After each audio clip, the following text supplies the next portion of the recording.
আমার হারটা কোথায়? কোন হার আপা? সেই দিন যেটা দেখে তুই পছন্দ করছিলি সেইটার কথা বলতেছি। খুঁজে পাচ্ছি না। আমি জানি এটা তুই ছাড়া আর কেউ নেয়নি। দেখ, চুপচাপ দিয়ে দে, আমি কাউকে কিচ্ছু বলবো না। তোকে চাকরি থেকেও বাদ দেবো না, তুই শুধু হারটা ফেরত দে। আপা কি কর? আমি এখানে 5 বছর ধরে কাজ করি, কোনোদিন এমন কিছু দেখছেন আপা? দেখি নাই, অপেক্ষায় ছিলি বড় দান মারার। সুযোগ পেয়েছিস, মেরে দিয়েছিস। অত কথা শোনার টাইম নাই, জলদি বের কর, নাহলে আমি পুলিশ ডাকবো। বিশ্বাস করেন আমি নেই নাই আপা, আপনি আমার এই অপবাদ দিয়েন না। আমি চুরি করতে পারি না আপা, বিশ্বাস করেন। ও আচ্ছা, তাহলে স্বীকার করবি না? তাহলে পুলিশ ফোন করতে হবে, দাঁড়া।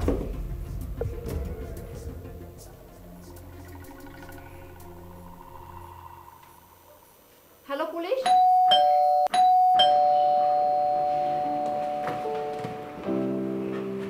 এই রিতা, এক গ্লাস ঠান্ডা পানি দিয়ে যা। দাঁড়াও, আমি আনছি। তুমি আনবে? রিতা কোথায়? থানায়। হোয়াট? কিন্তু কেন? আরে চোর আমার গলাহারটা চুরি করেছে। কত করে বললাম, কিছুতেই স্বীকার করলো না। বাধ্য হয়ে পুলিশ ডাকতে হলো। এই হার? হ্যাঁ, এটাই তো। ও মাই গড, এই হার তোমার কাছে? থানায় গেলে কখন? ও ভুল স্বীকার করেছে। Shut up!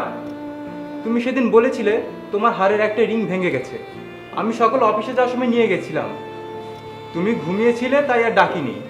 আর এর মধ্যে তুমি বোকামিটা করে ফেললে। হাই হাই, এ আমি কি করলাম? এখন আমি কি করব?